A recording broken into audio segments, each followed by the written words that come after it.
Hello friends, welcome to my channel. இன்னைக்கு நம்ம வீடியோவில் ஒரு கப் பச்சரிசியும் 2 உருளைக்கிழங்கும் வச்சு மொறுன்னு அருமையான ஈவினிங் ஸ்நாக்ஸ் செய்கிறது எப்படின்னு பார்க்கலாங்க. ஸ்கூல்லேருந்து வர குழந்தைகளுக்கு இந்த மாதிரி செஞ்சு கொடுத்து பாருங்கள், கேட்டு விரும்பி சாப்பிடுவாங்க. பெரியவங்களுக்கும் ஈவினிங்கில் டீ டைம் ஸ்நாக்ஸ் செஞ்சு கொடுத்து பாருங்கள், டேஸ்ட் அட்டகாசமாக இருக்கும். வாங்க எப்படி பண்ணுறதுன்னு நம்ம வீடியோக்குள்ளே போய் பார்க்கலாம். இன்றைக்கி ஒரு கப் அளவுக்கு பச்சரிசி எடுத்திருக்கீங்க. நான் ரேஷன் பச்சரிசி எடுத்திருக்கேன். நீங்கள் ரேஷன் பச்சரிசின்னு இல்லை, கடையில் வாங்கின பச்சரிசியும் எடுத்துக்கலாம்.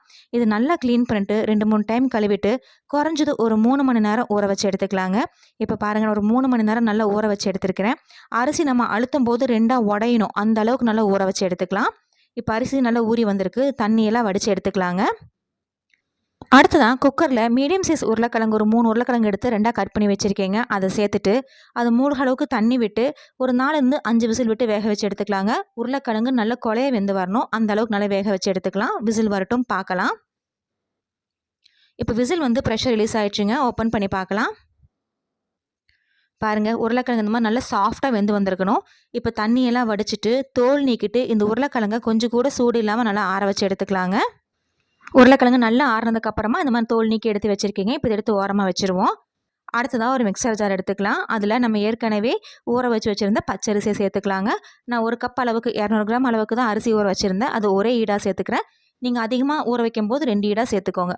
இப்போ ஊற வச்சு அரிசி எல்லாமே நம்ம மிக்சர் ஜாரில் சேர்த்துனதுக்கப்புறமா இது கூட ஒரு 1/4 டம்ளர் அளவுக்கு தண்ணி, ரொம்ப அதிகமாக சேர்த்துக்கூடாதுங்க. 1/4 டம்ளர் அளவுக்கு மட்டும் தண்ணி சேர்த்துனா போதும். நான் காமிக்கிற மாதிரி சேர்த்துக்கோங்க. இந்த அளவுக்கு சேர்த்துட்டு இதை நல்லா ஃபைன் பேஸ்ட்டாக வெண்ணெய் மாதிரி அரைச்சி எடுத்துக்கணும். பாருங்கள், கொஞ்சம் கூட கொரகொரப்பு இல்லாமல் இந்த மாதிரி நல்லா வெண்ணெய் மாதிரி அரைச்சி எடுத்துக்கணும். கன்சிஸ்டன்சி பார்த்தீங்கன்னா ரொம்ப திக்காகவும் இருக்கக்கூடாது, ரொம்ப இலக்கமாகவும் இருக்கக்கூடாது. இப்போ நான் காமிக்கிற கன்சிஸ்டன்சியில் இருக்கணும். இதுக்கு தகுந்த அளவுக்கு தண்ணி சேர்த்து அரைச்சி எடுத்துக்கோங்க. இப்போ ஒரு அகலமான பாத்திரத்தில் மாற்றிக்கலாம். அந்த மாவு பாத்திரத்தில் மாற்றினதுக்கப்புறமா அதே மிக்சர் ஜாரில் ஏற்கனவே நம்ம வேக வச்சு தோல் நீக்கி எடுத்து வச்சுருந்த உருளைக்கிழங்கை சேர்த்துக்கலாங்க. இந்த உருளைக்கிழங்கு கூட தண்ணி 2 ஸ்பூன் அளவுக்கு சேர்த்துனா போதும். அதிகமாக சேர்த்துக்கூடாது, 2 ஸ்பூன் அளவுக்கு தண்ணி சேர்த்துனீங்கன்னா போதும். இதையும் நல்லா வெண்ணெய் மாதிரி மைய அரைச்சி எடுத்துக்கணும். பாருங்கள், உருளைக்கிழங்கு இந்த மாதிரி நல்லா மைய வெண்ணெய் மாதிரி அரைச்சி எடுத்துக்கிறேன். கன்சிஸ்டன்சி பார்த்தீங்கன்னா உங்களுக்கு தெரியும். நான் 2 ஸ்பூன் அளவுக்கு தண்ணி சேர்த்துனேன்.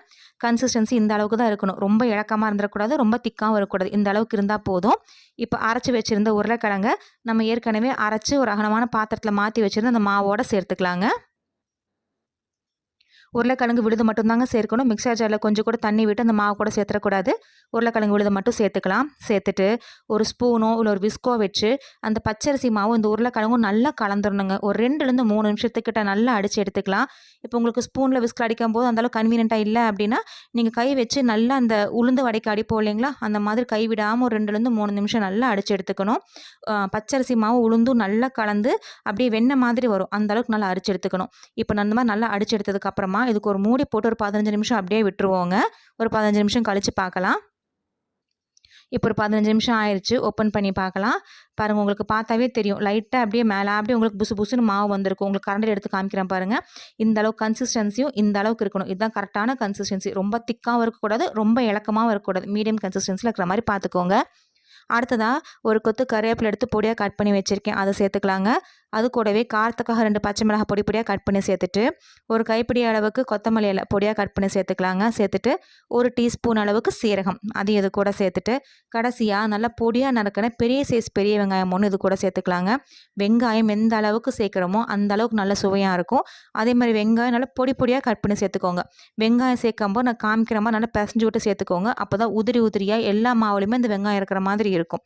சேர்த்துட்டு இதுக்கு தேவையான அளவு உப்பு சேர்த்துக்கலாம். நம்ம மாவு அரைக்கும் போது உப்பு சேர்க்கல, இப்போ வெங்காயம் சேர்த்ததுக்கப்புறம் உப்பு சேர்க்கல. இதுக்கு தேவையான அளவு உப்பு சேர்த்துட்டு நல்லா கலந்து எடுத்துக்கணுங்க. இந்த வெங்காயம் வந்து அந்த மாவோட எல்லாம் நல்லா மிக்ஸ் ஆயிடணும், அந்தளவுக்கு நல்லா கலந்து எடுத்துக்கணும். இப்போ நம்ம இந்த போண்டா போடுறதுக்கு ஒரு 2 நிமிஷத்துக்கு முன்னாடி தான் நம்ம வெங்காயம் போட்டு கலந்து எடுத்து வைக்கணும். நீங்கள் வெங்காயம் போட்டு கலந்து எடுத்து ரொம்ப நேரமாக வச்சுட்டிங்கன்னா தண்ணி விட்டுரும், கன்சிஸ்டன்சி ரொம்ப இலக்கமாகிடும், எண்ணெய் அதிகமாக பிடிக்கும்.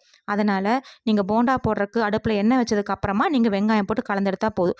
கன்சிஸ்டன்சி நம்ம காமிக்கிற மாதிரி எடுத்து கீழே விடும்போது உருண்டையாக விழுகணும், அந்த கன்சிஸ்டன்சியில் இருக்கிற மாதிரி பார்த்துக்கோங்க. இப்போ மாவு ரெடி ஆயிடுச்சு. இதை எடுத்து ஓரமாக வச்சிடலாம்.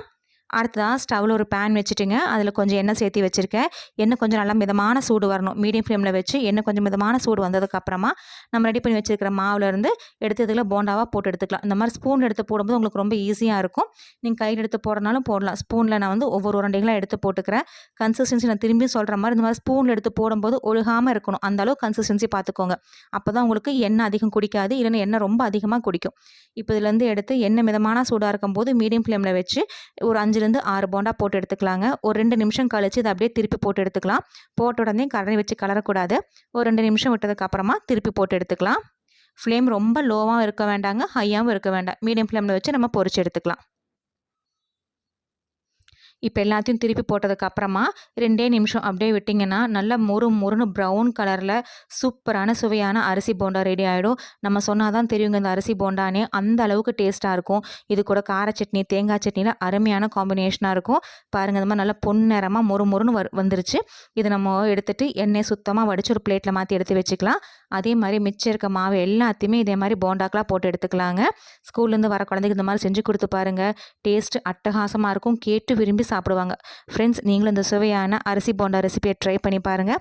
ட்ரை பண்ணி பார்த்துட்டு உங்கள் கமெண்ட்ஸுகளை சொல்லுங்கள். உங்களுக்கு இந்த வீடியோ பிடிச்சிருந்துச்சுன்னா மறக்காமல் நம்ம சேனலுக்கு சப்ஸ்கிரைப் பண்ணுங்கள், லைக் பண்ணுங்கள், ஷேர் பண்ணுங்கள். தேங்க்யூ.